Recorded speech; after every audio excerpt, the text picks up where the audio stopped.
votojnë Tiranë. Po të bëjmë pyetje drejt për drejt. Pse unë duhet votoj ty? Ti ke shumë arsye personalisht pse duhet votosh, por çdo qytetar i Tiranës duhet të votoj mua, sepse voton një Tiranës autokton, voton një njeri që nuk i ka parë vetëm pjesën autoktone, por jeton në një komunitet të gjerë. Voton Xhemal Qefalin sepse nuk e ka ndruar asnjëherë numrin e telefonit që kur kanë dalë numrat e ri të telefonit. Nuk e ka ndruar banesën për ta pasur ato vështërsitë që ka të njëjtën banesë aty ku kanë pasur prindrit e vet. Nuk do humbasin. Shtëpia është pikërisht aty ku janë, shtëpia e vëllezërve të mi, është në një zonë afër Tiranës, nëse kalon të ashtë quajtur Kafen e Remës, që është një zonë autoktone. Kafe Remës ka qenë... Po, është një zonë e madhe, po aty e me familjen, bashkë me vëllezërit, jetoj në shtëpinë time, e përmenda efektin e shtëpisë, sepse landi qytetarët kanë vazhdimisht halla, kanë vazhdimisht probleme, ndoshta dikush nuk ditë përdori dhe telefonin. Para ma shpinë e Xhemal Qefalisë e gjenë aty të dera. Jo vetëm kaq, po dikush që nuk duat të fyë asnjë kolegët majtës apo djatës, është një apartament që ka ashensorin, ka 7, ka 8, do shtypi një buton, do dali, do përgjigjet dikush, ndërsa mua shtëpia me emrin tim ka po të njëjtin emër, te Xhemal Qefalia gjen edhe personin, po kanë edhe hallin dhe problemin. Pastaj se sa realizohet, jo të gjitha rastet, kemi të gjitha hallat zgjidhen, por kontaktin, hallat që nuk i kemi zgjidhur, i kemi dëgjuar dhe i munduar për të zgjidhur. Si ju kam pritur këtë herë? Sepse ju keni përvojë tani, po si ju kam pritur?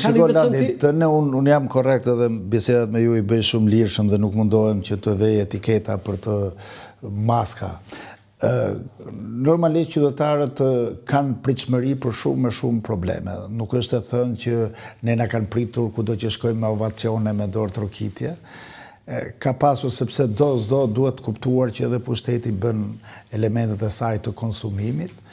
Ka pasur pritshmëri për shumë gjëra, por e veçanta është që është shumë pozitive, është që pjesa më e madhe e tyre, pavarësisht vërejtjeve, sugjerimeve që bëjnë në shumë problematika që kanë, është një pritje ngrohtë sepse ato besojnë te kjo mazhorancë, besojnë që progresin që ka pësuar Shqipëria nga 2013 deri në 2025. Dhe këto japin me fakte, nuk është sepse dua të flas me fjalë të mëdha. Ja, do të pyes për atë, por vinte një element që nuk është pak i rëndësishëm, se ne kemi listën këtu, por unë po lexoj Anila Denaj, Arben Plumbi, Pandeli Majkor, Monila Felaj, Erion Braçe, Blendi Gonxhe, Etilda Gjona, Fatmir Xhafa, Klotida Bushka, Mimi Kodheli. Ndonë se gratë kanë betejën me njëra tjetrën, se është 1-3 rregulli.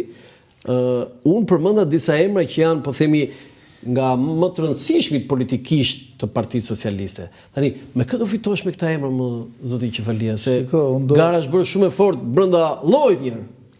Shiko, nuk është garë, nuk është luftë brenda llojit, është garë, siç e thatë juve. Është një garë, ju i përmendur disa emra, po në fakt aty duhet përmendur të 37 emrat. Ne jemi pjesë e një skuadre, të cilën tonë politik, me kundërshtarët tanë më sakt politik, por kemi edhe një garë brenda vetit dhe nuk ka askush nuk krijon pauza ose krijon frikë se po kandidon me njërin apo tjetrin. Është shumë mirë këtu për të ballafaquar secili. Nëse ka kandidat të cilët e kanë hapur telefonin vetëm në kohën e fushatës, apo ka kandidat të cilët kanë vajtur për herë të parë dhe bën premtime galopante, qytetarët janë të mençëm në 37 vetat votojnë atë që mendojnë. Kështu që mua nuk më trembin emrat. Unë personalisht nuk kam qenë ndonjëherë ministër, nuk kam qenë ndonjëherë në kabinetin qeveritar, ama kam qenë atje në grupin parlamentar dhe kam ngritur çdo lloj problemi dhe çdo lloj halli që kam menduar për të diskutuar dhe për gjërat janë të realizuara. Ndërsa personat të cilët kanë qenë në detyra ekzekutive ndoshta kanë edhe çik përgjegjësinë më të madhe për ndonjë problem. Por unë shpresoj që lufta që bëhet me kundërshtarin në thojza, sepse në terma ushtarak në edhim çdo thot luftë, por gara që zhvillohet është një garë e cila në fund fare duhet nxjerrë ekipin fitues. Dhe trajneri që i ka hedhur në fushë të gjithë të skuadrën ka pasur parasysh që të luftojnë secili për të zënë rolet në fushë, dikush mesfushor, dikush mbrojtës, dikush sulmues. Por në fund fare është fitoria e ekipit dhe unë jam i bindur që fitoria e ekipit do jetë. Okej, zote Qefalia, kush jeni ju në kuptimin historie jetës tuaj, familje juaj, edukimi juaj? Ne Landi jemi një familje e madhe, siç e thash, jemi një familje autoktone, tirancë. Sa vite keni gjetur te pema? Kemi hyrë në studime, janë vite domethënë të shumë të hershme. Sa?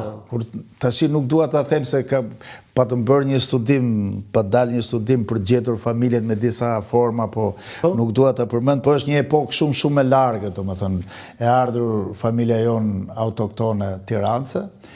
Domethënë autokton sa vjet keni? 400 vjet, 500? Mund të jetë mbi 400, mbi 500. Të ardhur nga? Të ardhur, tani po nuk dua t'i referohemi se ka aludime këtu dhe po t'i them në historinë time unë kam tentuar për ta gjetur tamam preardhjen, por nuk dua të ndalim në këto, po thoja që jemi një familje. Aty gjithmonë po automatikisht, do më thënë, për herë kemi qenë në të njëjtën vend, në të njëjtën zonë. Në Tufin? Jo se s'kemi patur mundësi për të marrë, si që kanë marrë një pjesë. Sa fëmijë jeni ju? Ne jemi familje e madhe, kemi qenë, do më thënë, vetëm trungu jonë familjar, kemi qenë 5 vëllezër, 2 motra. 7 fëmijë? 7 fëmijë. Babai juaj si quhet? Babai im është një personazh i dëgjuar shumë në Tiranë, quhej Lym Qefalia, ose Muslim Qefalia, një personalitet i zonës, i cili... Me çfarë merre? është marrë me punë të ndryshme, së fundi është marrë gjatë kohës, para se të ditë në pension, është marrë me pjesën e tregtisë, madje edhe sot e kësaj dite, njerë gjithashtu si quhet Kafja Remës, quheshe te lokali Lym Qefalis. Do më thënë është një personazh që në Tiranë njihet, bile dua të them Landi që në shumë takime që bëj, se nga që tani nuk është zona vetëm e mbyllur, që bëjnë Tiranë, thotë ore djali Lym Qefalis jeti, çohet dhe më përqafon edhe një herë.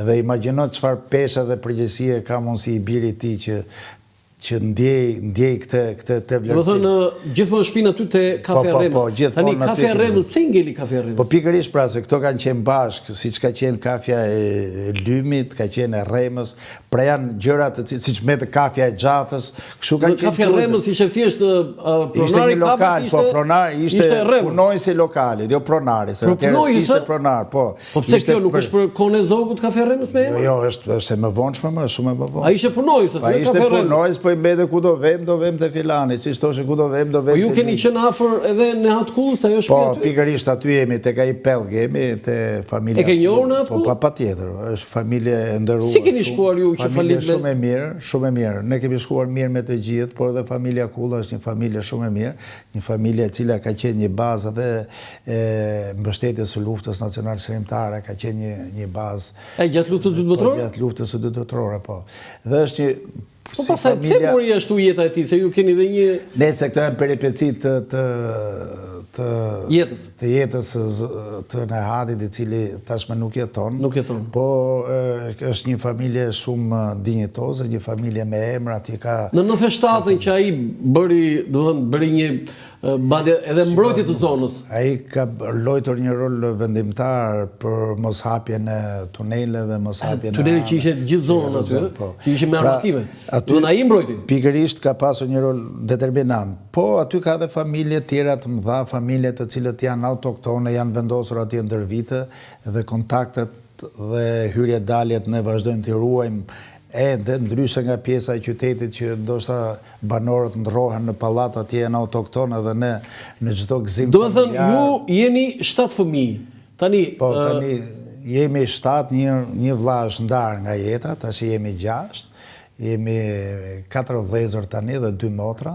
Jetonin, keni shtëpi tuaja në Tiranë? Në shtëpitë e tyre, vetëm që mblidhemi për qark nënës që jo rrallë herë na bën të gjithë bashkë me nipër me mbesa. Sa jeni gjithë kështu nipër mbesa? Jemi shumë, po t'i them me votus do të tremen ato që do të gjeni, jemi shumë. Sa, vetëm familja juaj? Vetëm familja jonë, bëhemi gati ke 92 veta një përmbesa që mlidhë. Gati 100 vota ti ke aty brenda? Po, tani nuk është çështje vote, është kënaqësia jashtëzakonshme. Po sa vjeç është nëna që ju mbledh? Është përmbush gati 90. Dhe është e fortë, është... Shekulloft nëna. Po, rrofë shumë faleminderit.